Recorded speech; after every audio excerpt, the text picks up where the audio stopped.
sommes donc de retour dans cette édition du 1er février 2024. Merci beaucoup si vous nous rejoignez à l'instant. Merci beaucoup pour votre fidélité. Et désormais, eh bien, il est l'heure de retrouver pour notre page macro Charles Sana. Bonjour Charles. Bonjour tout le monde. Je vous remercie beaucoup d'être avec nous ce matin. Vous êtes éditorialiste et économiste, fondateur du site insolentiae.com et avec nous très régulièrement sur Téléfinance pour traiter des sujets macro notamment.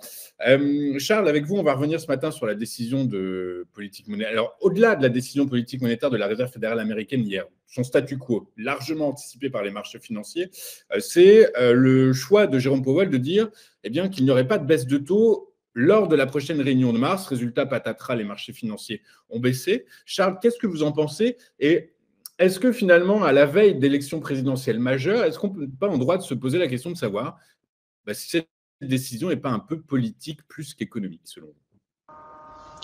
Alors, je ne crois pas que ce soit une décision fondamentalement politique. Je crois que c'est vraiment une décision économique avec, pour le moment, une économie américaine qui présente des signes de résistance, de robustesse, malgré une hausse des taux absolument historique, très surprenante. Et donc, ce qui est intéressant à mon avis, si on veut faire vraiment de l'analyse macro et puis après pouvoir relier ça évidemment au monde de la finance et au comportement des marchés financiers et des analystes financiers, c'est qu'est-ce qui aujourd'hui explique, malgré une hausse des taux d'ampleur totalement historique, avec un mouvement à la fois qui part de très très bas pour aller très très haut et qui le fait avec une rapidité qui est vraiment énorme. Donc là, on a deux choses. C'est-à-dire, non seulement on a une hausse des taux qui est importante, mais en plus cette hausse des taux, elle est rapide. Donc, qu'est-ce qui explique que malgré ça, alors qu'on devrait avoir, je ne vais pas dire un effondrement de la croissance, mais des risques de récession beaucoup plus importants, ou voire une récession beaucoup plus dans les chiffres, qu'est-ce qui explique ou qu'est-ce qui pourrait expliquer la résilience de l'économie américaine? Et ça, je pense que c'est le cœur de la réflexion, en fait. Et quand on comprend ça, on comprend qu'effectivement, les taux d'intérêt, Jérôme Powell ne va sans doute pas les baisser. Et ce n'est pas du tout la même chose pour la zone euro. Hein, et là, on a une vraie différence. Alors, pour vous donner quelques pistes en fait, de réflexion, ce n'est pas une certitude, parce que là, on est face à quelque chose qui est totalement nouveau. On connaît tous la règle, hausse des taux d'intérêt, baisse de la croissance. Pourquoi? Parce que réduction du crédit et des injections monétaires et de la création monétaire. Donc ça, tout le monde, tous les économistes comprennent bien cette mécanique. Cette mécanique, elle est quasiment mathématique. Il y a une relation de cause à effet évidente. J'augmente les taux, je baisse la croissance. Et là, on est dans l'exception. On augmente les taux et la croissance diminue un petit peu, mais finalement, elle ne s'effondre pas. Qu'est-ce qui peut l'expliquer? Alors, il se passe quelque chose de très différent actuellement dans l'économie américaine. Si vous regardez la composition de la croissance, l'immobilier, par exemple, apporte une croissance négative à la croissance générale économique américaine. Mais si vous regardez les chiffres en détail, vous vous rendez compte que la hausse de la construction des usines, c'est plus 13%, 12,7% très exactement. Donc sur l'année. Ça veut dire quoi? Ça veut dire qu'aujourd'hui, la croissance américaine, elle est tirée par des investissements industriels majeurs dans l'économie américaine.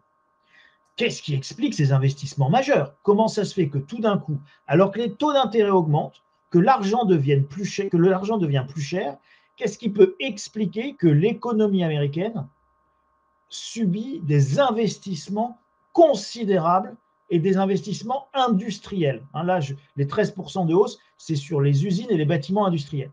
Qu'est-ce qui peut expliquer ça? Bon, Amazon a déjà construit ses entrepôts, le e-commerce. Bon, qu'est-ce qui peut expliquer ça? Eh bien, deux facteurs majeurs. Vous avez des relocalisations massives industrielles aux États-Unis qui sont liées à ces deux facteurs majeurs. Le premier, c'est la géopolitique, c'est-à-dire que les États-Unis et les grandes entreprises américaines et européennes sont en train de faire partir les industries stratégiques de l'Asie et notamment de la Chine vers les États-Unis. C'est le fameux exemple de TSMC là, qui produit toutes les puces électroniques et qui est un Taïwanais, donc très très proche de la Chine. Et donc, cette société Made in Taiwan, aujourd'hui, elle a créé une usine absolument gigantesque aux États-Unis pour produire des semi-conducteurs aux États-Unis. Et donc, ce phénomène de relocalisation de toutes les chaînes de production stratégiques apporte considérablement à la croissance américaine. Donc, premier phénomène, les non plus délocalisations, mais les relocalisations, la réindustrialisation.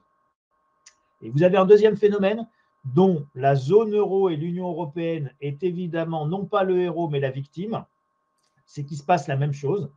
Là, c'est la délocalisation des très grosses industries qui nécessitent beaucoup d'énergie en Europe à cause de la crise énergétique et notamment d'immenses industries allemandes, de la chimie, de la production de ciment, de l'acier, etc. Bref, tout ce qui produit et tout ce qui nécessite pour produire beaucoup d'énergie est en train de s'installer aux États-Unis parce qu'aux États-Unis, on a de l'énergie abondante et pas chère, ce qui n'est plus le cas en Europe.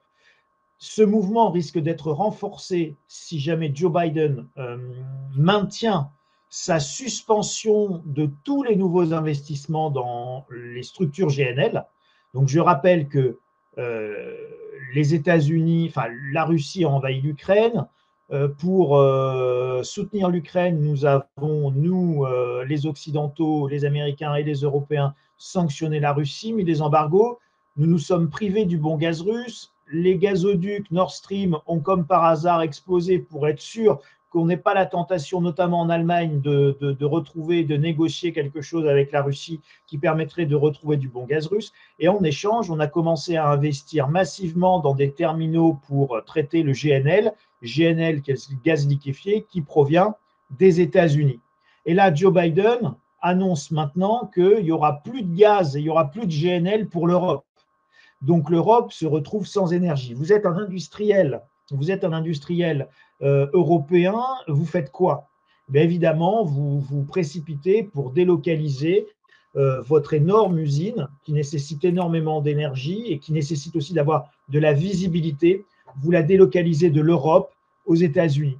Et donc, ces deux phénomènes, quand on les prend l'un et l'autre, eh bien, ils alimentent considérablement la croissance américaine, malgré des taux qui ont beaucoup augmenté, parce que là, vous voyez qu'il se passe autre chose. Ce sont des investissements qui ont lieu, quel que soit le taux d'intérêt, parce que ce sont des investissements stratégiques pour les entreprises. Ces investissements, eh bien, ils ont des conséquences directes sur le niveau de l'emploi qui ne s'effondre pas. Donc, on constate en indicateur avancé que les offres d'emploi ont tendance à diminuer, mais on n'assiste pas à de destruction massive d'emplois. Il y a une force de rappel avec ces investissements sur l'emploi aux États-Unis. Et comme il y a une force de rappel sur l'emploi avec ces investissements aux États-Unis, eh bien vous avez une force de rappel très importante qui se manifeste dans l'économie américaine sous la forme de consommation des ménages, puisque dans la croissance américaine, 60% de la croissance américaine de 2023 est consécutive à la consommation des ménages aux États-Unis, une consommation qui se tient, une consommation qui ne s'effondre pas, malgré une hausse, là encore, significative des taux d'intérêt. Et ça, c'est bien parce que l'emploi, quelque part, n'est pas anxiogène, le niveau d'emploi n'est pas anxiogène à ce stade pour les Américains. Voilà pour vous broder un rapide tableau d'éléments de réflexion pouvant expliquer la croissance importante qu'il y a aux États-Unis, compte tenu de ce contexte de taux d'intérêt. Ce n'est pas une croissance importante en valeur absolue, c'est une croissance très importante compte tenu de ce contexte élevé de taux d'intérêt. Et ça devrait interpeller l'ensemble des analystes. C'est là-dessus qu'il faut tous réfléchir pour essayer de comprendre ce qui se passe de nouveau et de différent dans la mécanique actuelle. Mais alors, dans ce cas-là, si je vous écoute bien et si je vous comprends bien, Charles, le fait de maintenir les taux directeurs à ces niveaux élevés, jamais vus depuis plusieurs années, est-ce que ça risque pas de freiner la croissance en 2024, sachant que, comme vous l'avez dit justement, 60% de la croissance américaine est tirée par la consommation des ménages. Or, on sait qu'en 2023, ce sont les niveaux d'épargne qui ont permis à cette consommation d'être importante. Or, ils se sont réduits tel peau de chagrin. Les taux de crédit restent très élevés. Est-ce qu'il n'y a pas un risque pour la croissance américaine en 2024 ? vous avez clairement un risque pour la croissance américaine en 2024. Là, je vous ai fait part d'une analyse qui reste après tout qu'une théorie, c'est-à-dire qu'on pourra prouver, démontrer, calculer avec certitude que dans 2 ou 3 ans. Et là, on aura la certitude que ce que je vous exprime aujourd'hui comme élément de réflexion et comme théorie était ça ou pas ça. On trouvera peut-être d'autres éléments. Il y a un autre aspect, une autre dimension dont je ne vous ai pas parlé, c'est le délai de transmission des taux d'intérêt à l'économie. Et donc ça, d'après les dernières études, mais là aussi, on est dans quelque chose de nouveau. Et donc, on n'a pas de certitude absolue. D'après les dernières études, alors qu'avant, on était plutôt sur 12 mois entre les hausses des taux et leur effet, leur matérialisation dans l'économie, on serait plutôt aujourd'hui à 30 mois.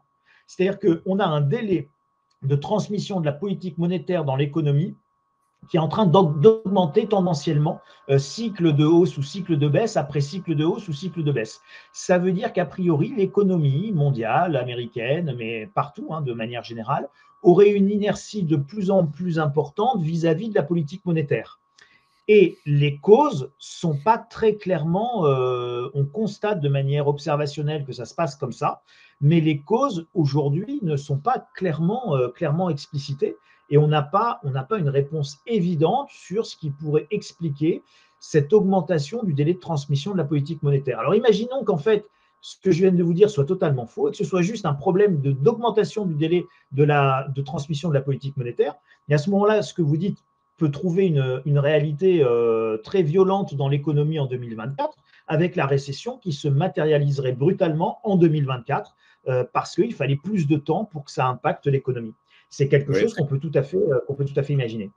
Vous avez tout à fait raison, Charles. C'est une étude du FMI qui a été publiée en début d'année qui disait qu'à 75%, la hausse des taux directeurs de la Fed avait été transmise à l'économie réelle. Il reste par la force des choses 25%. Et quand on lit le rapport du FMI, effectivement, les explications quant à cette plus lente diffusion, tous les économistes parlaient de 12 à 18 mois, là on est évidemment sur une durée bien plus importante, et bien les raisons n'étaient pas encore tout à fait évidentes, peut-être la masse monétaire qui était tellement gigantesque que eh bien, pour la réduire, il fallait peut-être un peu plus de temps qu'escompté. Toujours est-il que au-delà de la politique monétaire, aujourd'hui, actuellement, on est en période de publication de résultats trimestriels et annuels. Les entreprises, notamment du côté des États-Unis et du Nasdaq, enchaînent les publications et à la surprise un peu générale, les investisseurs ont vendu les 7 magnifiques, depuis quelques jours. Comment est-ce qu'on explique ce mouvement, Charles, et est-ce que par la force des choses, eh bien, c'est le moment d'y rentrer? Alors, est-ce que c'est le moment d'y rentrer? Je dirais que sur certaines très très belles valeurs, pour moi, la manière de voir les choses, elle est simple, c'est qu'on peut y rentrer tout le temps en fait. Et ce qu'il faut, c'est justement y rentrer de manière très progressive avec des achats qui sont réguliers, qui sont lissés, ce qu'on appelle l'épargne programmée. Voilà, vous achetez soit un fonds qui est composé de ces 7 fantastiques, soit vous achetez tous les mois une action de chaque ou X actions de chaque, et puis vous lissez votre cours d'achat, et en lissant votre cours d'achat, vous êtes sur des très très belles valeurs comme ça, a priori sur le long terme, relativement tranquille, et on fait ça évidemment avec de l'argent dont on n'a pas besoin pour faire vivre sa famille. On y met vraiment son épargne de long terme, et on peut même le faire à travers un outil comme le PER, le plan épargne retraite, qui va même vous permettre de déduire de vos revenus votre solde PER disponible, votre solde d'épargne retraite disponible qui figure sur votre avis d'imposition. Et donc, en fonction de votre tranche d'imposition, vous allez déduire entre 20 et 40% du montant que vous allez investir. C'est encore plus intéressant parce que ça vous permet l'État, par sa réduction d'impôts, vous donne une petite protection supplémentaire finalement en cas de baisse des marchés. Et puis, vous investissez ça sur le long terme. Donc, est-ce que c'est le moment d'investir? Je dirais oui, tout le temps de toute façon, parce que ce sont des très, très belles valeurs.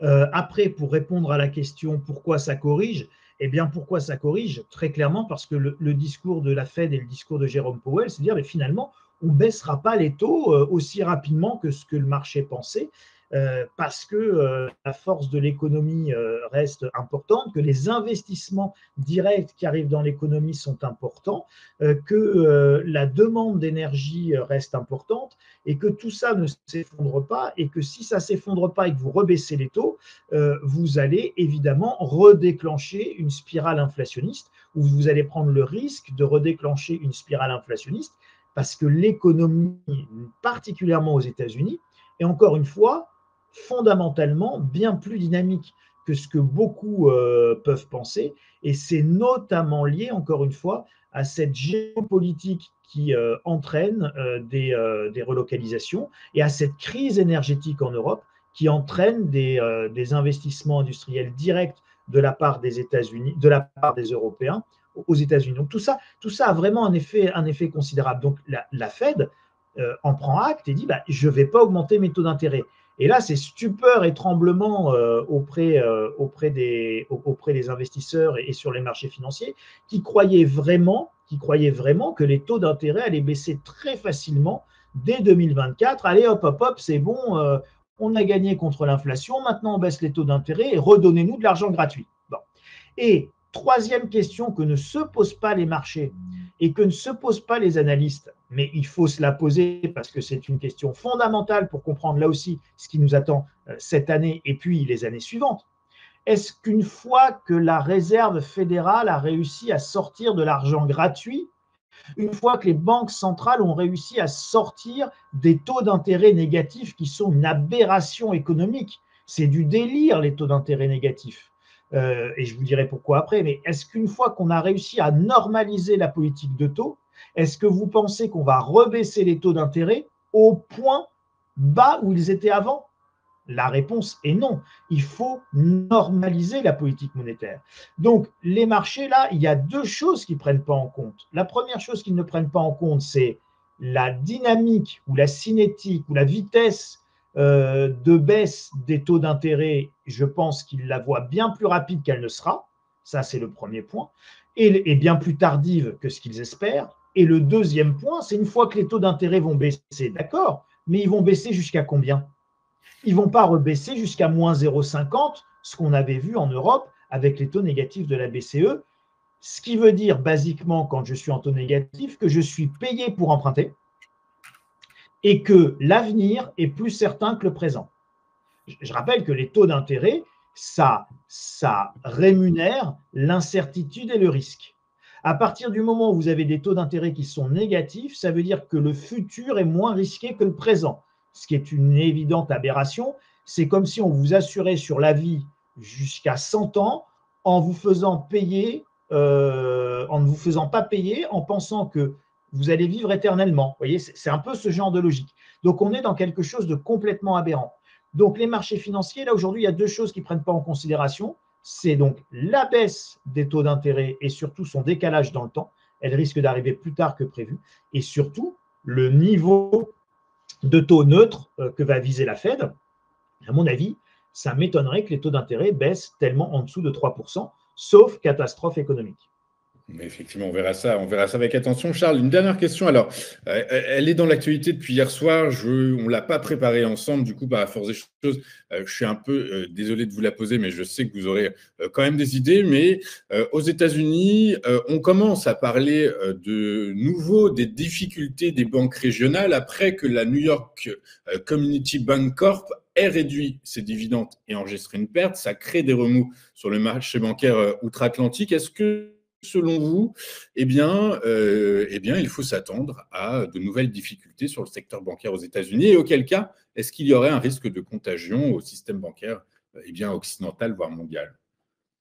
Alors, est-ce qu'il faut s'attendre à de nouvelles difficultés sur le marché bancaire et sur les banques régionales américaines ou sur les banques les plus fragiles? La réponse est évidemment oui. Sans conteste, certaines banques ont des vrais problèmes de solidité de bilan. C'est une évidence. Il y aura deux choses. Si jamais il y a un risque systémique, il ne faut pas être ultra inquiet. Il y aura intervention des banques centrales. Et vous avez remarqué que les banques centrales ont réussi l'année dernière à mettre fin à cette crise à cette crise de confiance sur les banques régionales sans avoir à baisser les taux et en utilisant des outils qui n'étaient pas des outils de taux. D'accord ? Donc, elles ont continué à augmenter les taux d'intérêt, à maintenir leurs taux d'intérêt, à avoir leur politique de normalisation monétaire d'un côté. Et de l'autre côté, elles ont pris un certain nombre de mesures, notamment la manière de compter ou de racheter les obligations qui sont dans le bilan d'une banque, non pas à leur valeur de marché qui était considérablement décotée, mais à leur valeur nominale pour éviter des pertes, etc. Elles ont organisé les rachats et les fusions, elles ont organisé l'intervention de la FDIC, qui est la garantie des dépôts aux États-Unis, etc. Donc, les banques centrales et les autorités de marché, les autorités monétaires ont veillé à ce qu'il n'y ait pas de contagion. Je vous rappelle quand même que les autorités américaines ont dit à un moment donné, non, mais on garantira la totalité des dépôts. Donc, ne paniquez pas, tous les dépôts seront garantis. Il n'y a même plus de limite de 100 000 euros, 200 000 $, etc.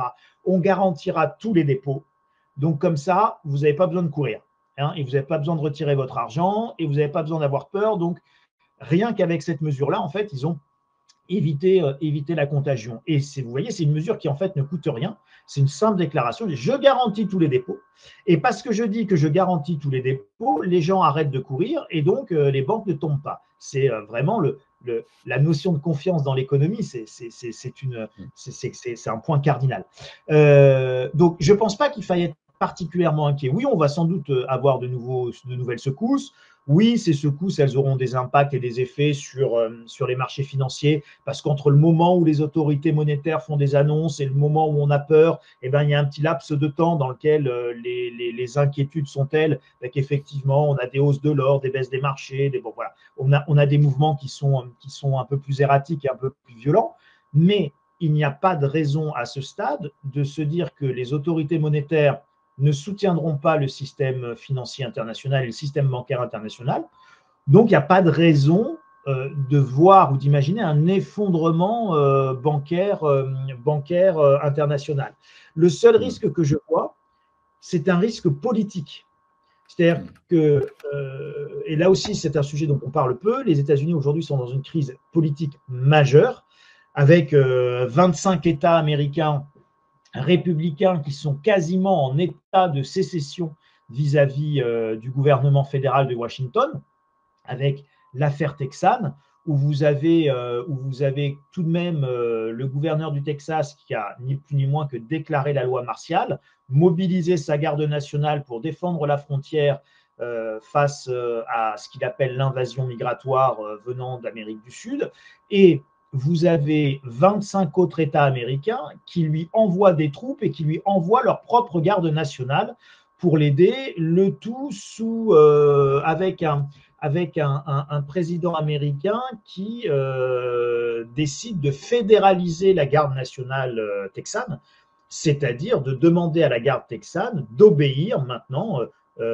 au président et au commandant en chef et plus à son gouverneur, tout en sachant que la garde nationale texane et le gouverneur du Texas ne répondent plus aux injonctions de Washington. Donc on est dans une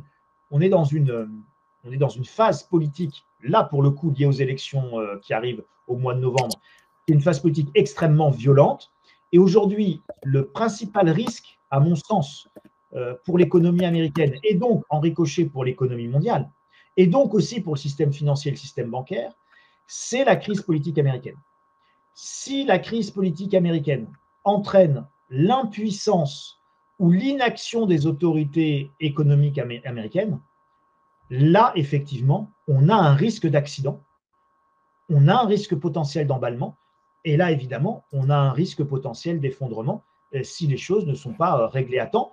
Et elles pourraient ne pas être réglées à temps en raison d'une crise politique absolument majeure, où finalement les Américains sont incapables de s'entendre entre eux pour apporter une réponse commune à un défi général. Oui, oui, alors il y a encore pas mal, enfin, beaucoup de temps, de l'eau peut couler sous les ponts. Il y a un sondage intéressant qui expliquait que si Donald Trump était reconnu de crime fédéral, 53% de ses électeurs ne voteraient pas pour lui. Donc, vous voyez, le chemin est encore long, l'indécision règne, tant au niveau politique qu'économique actuellement, du coup, par la force des choses. Tout ceci est extrêmement passionnant, mais c'est très difficile d'imaginer un scénario central, quoi qu'il arrive. Merci beaucoup, Charles, d'avoir été avec nous ce matin. Charles Sana, vous êtes éditorialiste et économiste, fondateur du site insolentiae.com, avec nous régulièrement sur TV Finance. Je vous remercie beaucoup d'avoir été avec nous, Charles. Nous, de notre côté, je vous donne rendez-vous demain pour une nouvelle édition du live de TV Finance. Et d'ici là, écoutez, je vous souhaite une excellente journée, très bonne journée sur TV Finance.